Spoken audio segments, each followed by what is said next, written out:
Hi friends, எல்லாருக்கும் வணக்கம். மகாநதி சீரியல்ல நாளைக்கு எபிசோட்ல என்ன நடக்க போகுது அப்படின்னு தாங்க இந்த வீடியோவில் பார்க்க போறோம். சந்தானத்தோட ஃபேமிலி அப்படின்னு சொல்லிட்டு அவங்க வந்திருக்காங்க இல்லையா, அவங்க வீட்டுக்குள்ள வந்து தங்குறோம் அப்படின்னு சொல்றாங்க. நாங்க வேற எங்க போக முடியும் அப்படின்னு சொல்லி கேட்கறாங்க. அதுக்கு வந்து காவேரியோட அம்மா வந்து வீட்டுக்குள்ள வரக்கூடாது, வெளியே போங்கன்னு சொல்லிட்டு வெளியே தள்ளி கதை அடைச்சிடுறாங்க. அதுக்கப்புறமா இவங்களும் நாங்க வேற எங்க போவோம், இது எங்க வீட்டுக்காரரோட தானே அப்படின்னு சொல்லி அவங்களும் சொல்றாங்க. இந்த குளிருக்குள்ள என்ன செய்வாங்க அப்படி இப்படின்னு சொல்லிட்டு விஜய் கன்வின்ஸ் பண்ணி அவங்கள உள்ள கூப்பிட்டுட்டு வந்துடுறாங்க. அப்புறமா நெக்ஸ்ட் டே என்ன பிளான் பண்றாங்கன்னா, எல்லாருமே கிளம்பி அந்த வீட வந்து காவேரியோட அப்பா பேர்ல இருந்து காவேரிக்கு மாத்தி ரெஜிஸ்டர் பண்ணிடலாம் அப்படின்னு சொல்லிட்டு பிளான் பண்ணி எல்லாருமே கிளம்புறாங்க.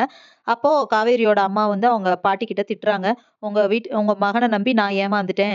இப்போ என் பிள்ளைகளும் ஏமாந்துருச்சுங்க. எல்லாத்தையும் இப்படி பண்ணி வச்சிருக்கீங்க. உங்க பிள்ளைய ஒழுங்காவே நீங்க வளர்த்தல அப்படின்னு சொல்லிட்டு அவங்கள திட்டிட்டே இருக்காங்க. சரி விடுங்க அத்தை, இப்படி பேசாதீங்க அப்படின்னு சொல்லிட்டு விஜய் வந்து சரி வாங்க போலாம் அப்படின்னு சொல்லிட்டு கிளம்புறாங்க. பார்த்தா அவங்க வந்துட்டு அந்த வீட்லயே உட்காந்துருக்காங்க. நாங்க ஒரு 2 மணி நேரம் வெளியே போயிட்டு வரோம். நீங்க இங்க இருங்க அப்படின்னு சொல்லி சொல்றாங்க. அந்த இன்னொரு ஃபேமிலி இருக்காங்களே அவங்கள. அப்போ அவங்க வந்துட்டு ம் அப் நீங்க எங்க போறீங்கன்னு எங்களுக்கு தெரியும். இந்த வீட வந்துட்டு இவங்க பேர்ல மாத்த தானே அது முடியாது. இங்க பாருங்க கோர்ட்ல நாங்க ஸ்டே வாங்கியிருக்கோம். ஸ்டே ஆர்டர் அப்படின்னு சொல்லிட்டு காட்டுறாங்க. இதுக்கு முன்னாடி அவங்க 2 பேத்து பேரு கேட்டா கிருஷ்ணா, சிந்து அப்படின்னு சொல்லியிருக்காங்க. இத கேட்டு அவங்க அம்மா திட்டுறாங்க. என்னென்ன நதியெல்லாம் வருமோ தெரியல அப்படின்னு சொல்லிட்டு காவேரியோட அம்மா வந்து அவங்க பாட்டிய திட்டுறாங்க. ஸோ அவரோட ஃபேமிலி தான் அப்படின்னு சொல்லிட்டு கன்ஃபார்மா எல்லாருமே சொல்றாங்க. இதுக்கு முன்னாடியுமே குமரன் வந்து கங்கா கிட்ட வாய்ஸ் நோட் அனுப்பியிருக்காரு. இவங்களுக்கு இப்படி ஒரு ஃபேமிலி இருக்கிறது எனக்கு தெரியும் அப்படின்னு சொல்லியிருக்காரு.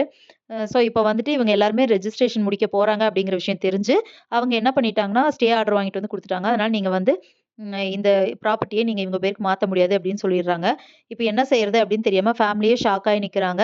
இன்னொரு பக்கம் காவேரி அழுகுறாங்க. அவங்க அம்மா வந்துட்டு இவ்ளோ தூரம் என்னை ஏமாத்திட்டாங்க. அது மட்டும் இல்லாம இப்படியெல்லாம் நடக்குதே அப்படின்னு சொல்லிட்டு ரொம்ப ஃபீல் பண்றாங்க. இந்த மொத்த குடும்பமும் இந்த ப்ராப்ளத்துல இருந்து எப்படி வெளிய வரப்போறாங்க? இதுக்கப்புறம் என்ன நடக்க போகுது அப்படிங்கிறத இனி வர்ற வீடியோல ஒண்ணொண்ணா பார்க்கலாம் ஃப்ரெண்ட்ஸ். அதுவரைக்கும் வெயிட் பண்ணுங்க. நன்றி. வணக்கம்.